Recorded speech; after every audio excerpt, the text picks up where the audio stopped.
Hugonia, film de Yorgos Lanthimos, remake d'un film coréen qui date de 2003, qui s'appelle Save the Green Planet. Mais ce qui est sûr, c'est que donc, en 2003, avec la sortie de Oldboy et son Grand Prix à Cannes, un coup de projecteur a été mis sur le cinéma coréen. Pour ce qui est de Save the Green Planet, Save the Green Planet est sorti directement en DVD, n'a pas eu le droit à une sortie salle, c'était d'ailleurs souvent le cas des films coréens à l'époque. Édité chez Studio Canal, malheureusement c'est un film qu'on trouve que très difficilement et qui n'est même pas disponible sur les plateformes et pas non plus disponible à la vente en dématérialisé. Donc en gros, pour le voir, ça va être très compliqué. Bugonia, qui est un projet qui à la base devait être réalisé par le réalisateur de Save the Green Planet, mais qui au final est tombé dans les mains de Yorgos Lanthimos. Yorgos Lanthimos, réalisateur de La Favorite, de Pauvres créatures et de Kinds of Kindness. Pourquoi je ne cite que ces trois films-là? Tout simplement parce qu'ils symbolisent et concrétisent la rencontre entre Yorgos Lanthimos, le réalisateur, et Emma Stone, sa muse, son actrice, on va dire fétiche. Mais plus que ça, c'est véritablement une rencontre d'une même vision, une même expression de l'art, qui est souvent surlignée, qui est souvent, pour certains en tout cas, surexpressive. Mais en tout cas, ce qui est sûr, c'est que vraiment, il a trouvé l'actrice parfaite pour les histoires et la façon dont il a de les raconter.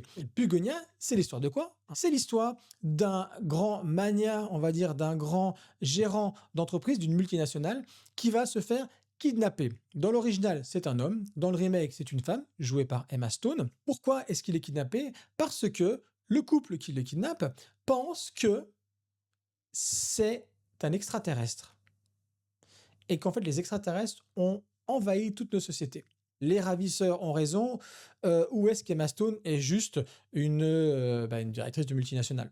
Donc ça va être vraiment ça tout le long. Vous avez un autre point de vue qui est intéressant dans l'original et qu'on ne retrouve pas dans le remake, ou beaucoup moins, c'est le point de vue, et c'est ce qui donnait le côté thriller du film, vous êtes aussi du point de vue d'un enquêteur, d'un policier. C'est une fable, on pourrait dire une fable écologique, oui, pourquoi? Parce qu'on se retrouve avec des personnages plus grands que nature, avec une musique clairement qui nous fait bien comprendre qu'on est en train de regarder, certes, une certaine réalité de l'Amérique, mais avec un ton léger ou qui vient contraster justement avec la dureté de ce qu'on peut nous montrer. Dans Save the Green Planet, pour rester encore sur la mise en scène, on avait beaucoup d'effets de style. On avait tout d'abord une image extrêmement contrastée, des noirs très profonds, des blancs cramés. C'est vrai que quand on regarde maintenant le film, sur l'image en tout cas, le traitement de l'image, ça fait dater. Dernier point, c'est là que faire un remake à Save the Green Planet est intéressant, c'est proposer de revenir 22 ans plus tard sur une même thématique, à savoir l'humanité et la gestion